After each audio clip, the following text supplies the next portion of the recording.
Hello guys, good afternoon. So, ako lang i-share lang na ako no, kung experience ako ang endometriosis. So, last December 2022, na-diagnose ko ang endometriosis, no. So, ang ako ang aking mga nararamdaman or mga na-experience ko na yun pala endometriosis na is masakit ang aking balakang, guys. Balakang, kanindarit ang balakang. So, after kahit walang menstruation, so masakit talaga siya. Para kang manganganak, no? Kaya naisipan ko or napagdesisyonan ko na magpa-check up sa doktor doon sa Chongwa pala yun, sa Cebu. So, doon guys, maraming laboratories. So, nalaman doon sa first yung abdomen, ano ba yun? Abdomen ultrasound. Nagpa-whole abdomen ako guys. At yun nga, nakita doon na meron daw 7 cm na na parang malaking ganyan. So, yun nga guys, meron nakita doon sa aking mattress. Sa left ata yun, ovary, na meron siyang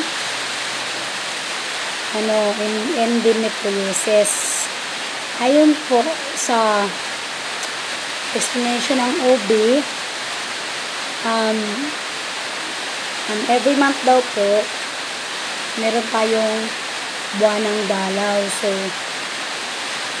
yun nga, yung mga namumuo doon na parang malaking ganyan, malaking parang tubig daw na makikita din sa aking mattress. Yun daw po ang endometriosis niya. Ano daw yun? Yun na sana yung dugo.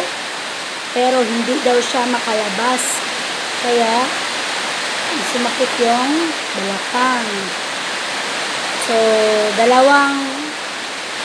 merong dalawang choices na sinabi yung OB. Pwede daw yung injectable. Mga 20,000 ata yun. Injectable yun. Ano lang daw, mahilis lang daw yung parang malaking ganyan doon sa ating ovary. Pagkatapos nun guys, yung pangalawa is yung iinumin, yung Vesan. So, yung Vesan, so 2,000 yun. Parang pills. Pills talaga siya. Pang paano pala yun? Para hindi ka raw mag-menstrual. So, nangyari sa akin is regular yung menstruation ko. So, sa first month, okay siya. Sa pangalawang month, okay din. Pangalawang ng December. Sa pangatlo, guys, ganon. Kaya ako not sure kasi sa pangatlo is isang buwan yung ng dugo ko, guys. Yung dugo ko, isang buwan siya. Araw-araw meron. Tinawagan ko yung OB ko. Anong gagawin ko? Sabi niya, huwag daw mag-alala. Uminom lang daw ng Feros. So, dahil yun nga guys, araw-araw akong merong mens ng 1 month.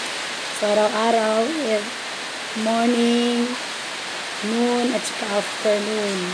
So, isa-isa. Yung United Home ata yun na hindi ata, United Home talaga na Feros sulfate. So, yun guys. Then, kasi 3 months lang din naman yung, yung advice sa Visan. So, natapos ko yung 3 months. Tinapos ko talaga yung 3 months kahit na medyo, ko guys, na takot. Tinapos ko talaga yung 3 months na Visan. Tapos nun guys,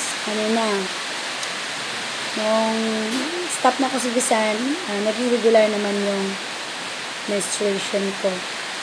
Take note guys, so, nung nag-Visa na ako guys, hindi na sumakit yung, yung balakang. Kahit sakit talaga yun. Yung first na, ng aking endometriosis. So ngayon guys, na lang ako, meron akong iniinom, pero herbal na ito guys, ito yon. Ito, sa lifestyle product, Nutria. So, iniinom ko siya after meal, 2 capsules. Yung dugo ko naman ngayon guys, yung menstrual ko naman yun guys, regular pa rin siya. Malakas lang talaga siya. Hindi siya katulad ng dati. Regular pa rin. Sana ma-okay ako. Update ko kayo guys kasi sa ngayon, kasi ako ng Visan. Noong December, January, February. So, January, February, March, saka April. So, January man ako na so February siya din. March, April. Pagkatapos nun is lifestyle na ako guys. Herbal na lang. Pero magastos din siya. Ito 1.5 ito. 1 bottle. 60 capsules. Try nyo rin ito guys. Kayo dito. So yun na muna guys. Update ko lang kayo sa next vlog ko.